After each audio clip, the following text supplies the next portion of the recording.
এখানে আছে খাসি মাংস আইটেম $5, গরুর কলিজা $4। নিজের খাবার নিজেকে নিয়ে আসতে হবে। এখানে ভর্তা ডাল সবই হচ্ছে $1 করে। $1 মানে হচ্ছে প্রায় 93-94 টাকার মতো। এই হচ্ছে মাংসের পরিমাণ।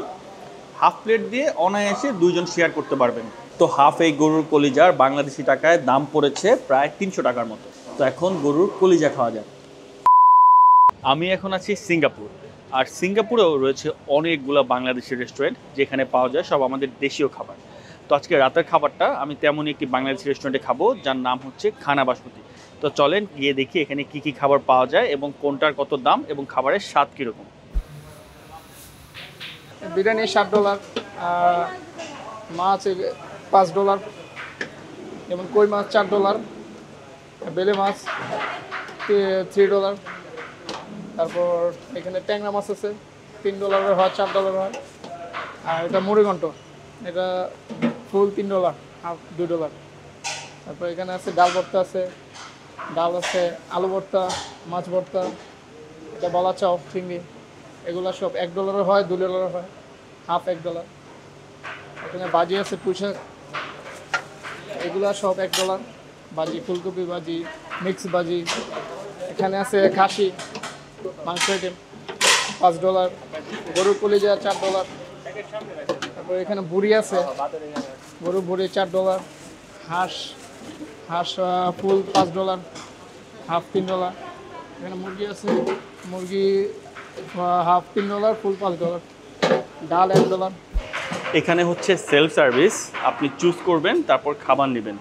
আর যেটা দেখলাম সিঙ্গাপুরের রেস্টুরেন্টগুলোও রাত 11টার মধ্যে বন্ধ হয়ে যায়। তো আপনাকে খেতে হলে অবশ্যই 11টার আগে এসে খাওয়া লাগবে। নিজের খাবার নিজেকে নিয়ে আসতে হবে। রাত 10:15 বাজে, এর মধ্যে অনেক খাবার শেষও হয়ে গেছে। তো আমি খাওয়া শুরু করব ভর্তা দিয়ে। এটা হচ্ছে মাছ ভর্তা। এখানে ভর্তা ডাল সবই হচ্ছে $1 করে। $1 মানে হচ্ছে প্রায় 93-94 টাকার মতো। তো এখন ভর্তা আর ভাত খাওয়া যায়। বিসমিল্লাহ। ভর্তাটা বেশ মজা হয়েছে, ভর্তায় শুকনো মরিচ দিয়েছে তাই খেতে আরও বেশি ভালো লাগতেছে। তো ভর্তার পর ডাল নেই, তো এখন ডাল দিয়ে খাওয়া যায়। ডালটাও বেশ মজা হয়েছে। তো ডালের পর এখন আমি খাবো হচ্ছে এই মাছের মুড়িঘণ্ট। এর দাম পড়েছে $2, তার মানে প্রায় 180 টাকার মতো।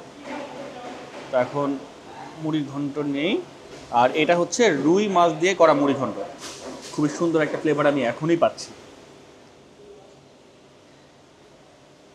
আপনি খাওয়ার পর বুঝবেনই না যে আপনি আসলে সিঙ্গাপুরে আছেন, একদম আমাদের বাংলাদেশের খাবারের স্বাদ। তো মুড়িঘণ্টর পর এখন আমি খাবো গরুর কলিজা। এখানে সব মাংস আইটেমগুলো ফুল প্লেট হচ্ছে $5 আর হাফ হচ্ছে $3। এখানে আমি হাফ নিয়েছি, আর গরু মাংস পাই নাই, শেষ হয়ে গেছে। আপনি এখানে যদি সব আইটেম পেতে চান তাহলে অবশ্যই আপনাকে 9টার আগে আসতে হবে। তো হাফ এই গরুর কলিজার বাংলাদেশি টাকায় দাম পড়েছে প্রায় 300 টাকার মতো। তো এখন গরুর কলিজা খাওয়া যায়।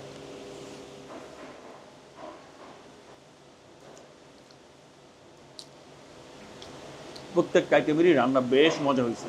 ইচ্ছা ছিল আরও কিছু আইটেম ট্রাই করব, কিন্তু আমরা একটু লেট, তাই খাবার বলতে গেলে প্রায় শেষ হয়ে গেছে। গরুর কলিজাটায় তেল মশলার পরিমাণ একদম পারফেক্ট এবং ঝালটাও ঠিকঠাক। তো এরপর হচ্ছে আমার আজকের শেষ আইটেম, এই হাঁস ভুনা। এরও দাম $3, কারণ আমি নিয়েছি হাফ প্লেট। এই হচ্ছে মাংসের পরিমাণ। হাফ প্লেট দিয়ে অনায়াসে দুইজন শেয়ার করতে পারবেন। তো আমি এখন হাঁসের মাংস নিই। তো প্রথমে আমি মাংস খালি খাবো। মাংস খুবই নরম হয়েছে, তার মানে লম্বা সময় ধরে রান্না করা হয়েছে। আর হাঁসের সেই ফ্লেভারটাও নাই, তার মানে রান্নাতেও একদম তেল মশলা সুন্দরভাবে দিছে, খেতে বেশ ভালো লাগলো।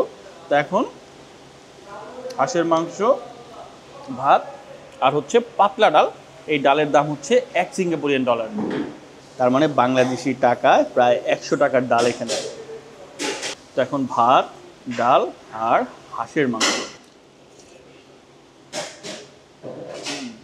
আমি যতগুলো আইটেম ট্রাই করলাম প্রত্যেকটা আইটেমেরই স্বাদ আমার কাছে খুবই ভালো লাগছে। তবে দাম নিয়ে আমি কিছু বলছি না, কারণ বাংলাদেশের দামের সাথে আমি সিঙ্গাপুরের দামে কম্পেয়ার করতেই পারি না। তো যারা সিঙ্গাপুরে থাকেন তারা কমেন্টে জানাবেন যে এই খাবারের দামগুলো ঠিক আছে কিনা। তো আপনি যদি সিঙ্গাপুরে আসেন এবং বাংলাদেশি খাবার খেতে চান তাহলে অবশ্যই এই রেস্টুরেন্টে একবেলা খেয়ে দেখবেন।